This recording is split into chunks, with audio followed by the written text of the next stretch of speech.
camera. Look at the people you're talking to. I'm just in the background. Yeah. Sorry.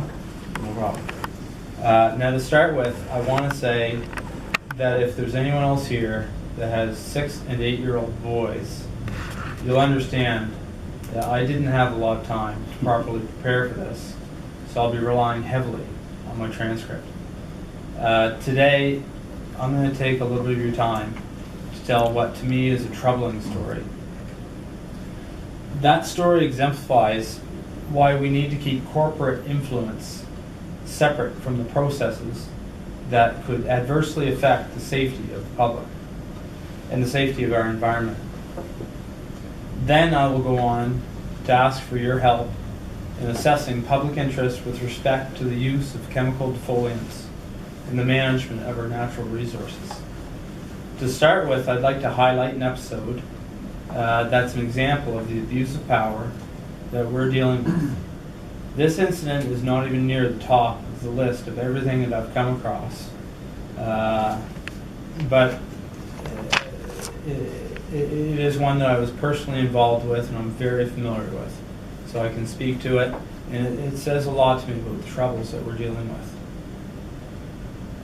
It's unrelated to the effects of spraying, but it is indicative of the negligence and disregard for due process that has no place in public affairs.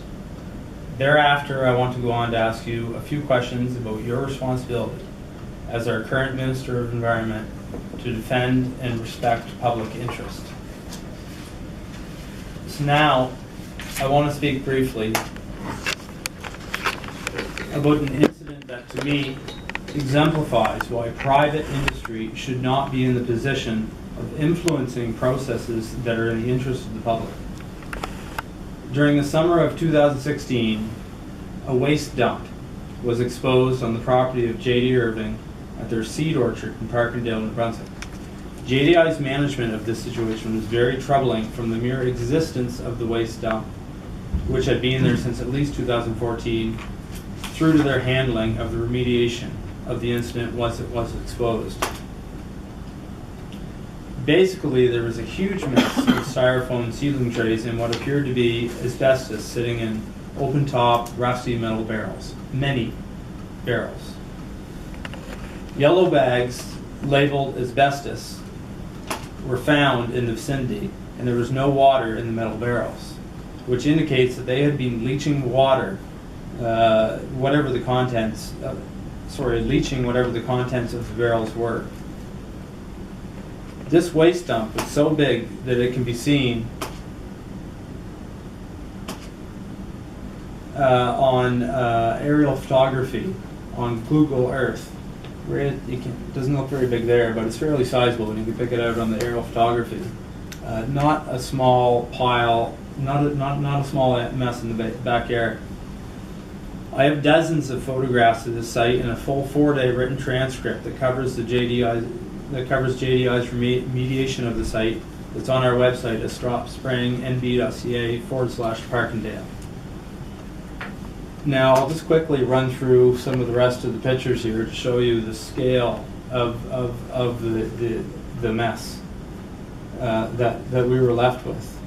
And all of this, the seedling trays aren't of huge concern, but it's the asbestos, a huge chemical, environmental contaminant that obviously wasn't even close to being stored properly. JDI's security company on site there.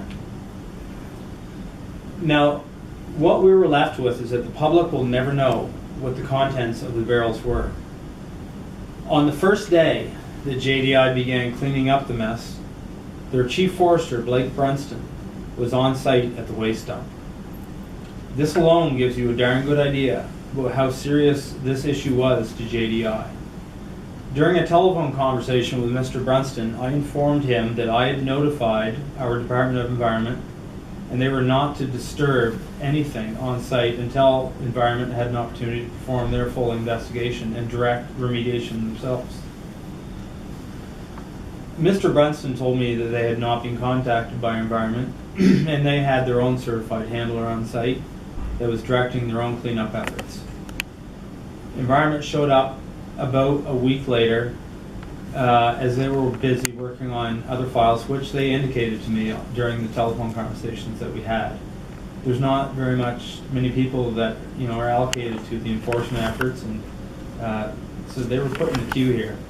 Despite the fact that I sent all of these pictures, this is not a small disturbance. I have grandparents who died prematurely due to a chromium leak in the neighboring property. And so when I see a situation like this, when there's asbestos, what darn well looks like was probably asbestos in open top metal barrels.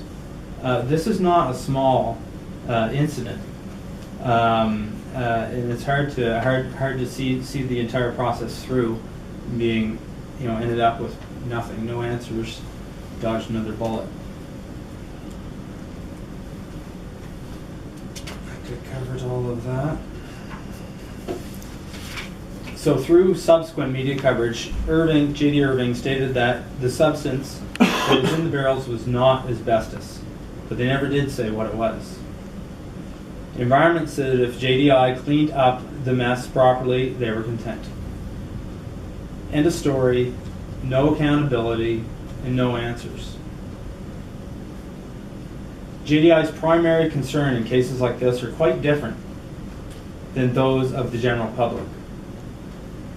The only thing that they were looking to contain was any damage to their image. That was quite apparent in my dealings and conversations with them, which again are detailed in full on our website. Now, I'm no expert, not even close, but I'd say if there were toxic chemicals which are labeled asbestos in open top metal barrels that have rust rings around them, that were obviously at one point in time filled with water that leached out, in excess of 2-3 years of that situation, would probably make most chemicals inert. I don't know. We'll never know. We don't get any representation in these situations from the people that we do look to for answers to control these troubling situations. So I say, who's in control here? And that answers a lot of the questions, a lot of the troubles that we're forced to deal with in all the work that we're doing now. Responsibility does not just fall with the workers and the managers who made the mess in the first place, but also with J.D. Irving officials who took action to administer nothing but damage control to their image once it was exposed. If these are the people that we are entrusting with making responsible decisions with regard to our public safety, then I do question what's going on, and that is what we're doing here today. This episode does a lot to erode trust in the public process. Who's in control here? That's what I question. Maybe the white product in the yellow bags that quite evidently appears to be asbestos is something that is not hazardous, but we'll never know. So it's the questions that remain and make it very difficult to have any confidence and trust in the public process that we rely on for our safety. This story exemplifies why we should be more cautious about industry's involvement in the process and regulation that affect the health and well-being of our natural environment. This is just one of many examples that I could share with you. But I've only got 10 minutes, so I had to just choose one. Maybe we are the ones who are ultimately at fault here because of our lack of oversight. One of the key points I want to make here today is that greater attention is required to assess the risk to our natural assets. Accountability is critical. Can you repeat your last sentence? Sure. Sorry. Not at all. One of the key points that I want to make here is that greater attention is required to assess the risk to our natural assets in all that we do. I'm pointing to this incident at the waste dump, but I'm also making an example of it to say, when we're trusting these people to, as the proponents of the chemical defoliants that they want to use in their industries, it makes it awful hard to trust their judgment, I guess is what I'd be getting at there. And it's up to us to proper oversight over their actions. Now, I guess the final statement in part 2, the accountability is critical to the success of integrated stewardship, which I really enjoyed exploring, being the number one on your list of your mandate on the website there. That's a big, broad statement that means a lot if you're really into it. So it was nice to see.